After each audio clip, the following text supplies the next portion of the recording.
छुपी थी ला दिल की बात, कैसे मैं कहूँ एंता सॉडन मुलाकात, कैसे मैं सहूँ मैं किसी और की हूँ फिलहाल। DJ Pawan Piti DJ Pawan Raj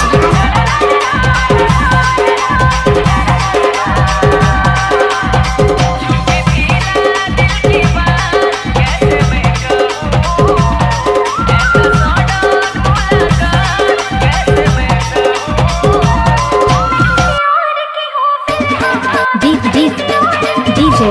Pawan Raj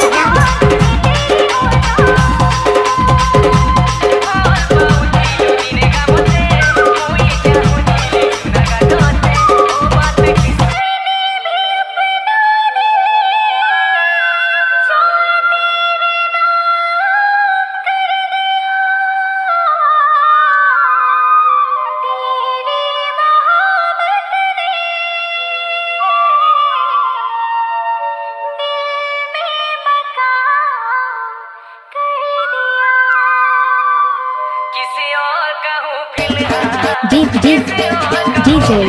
Pawan Piti Parsatola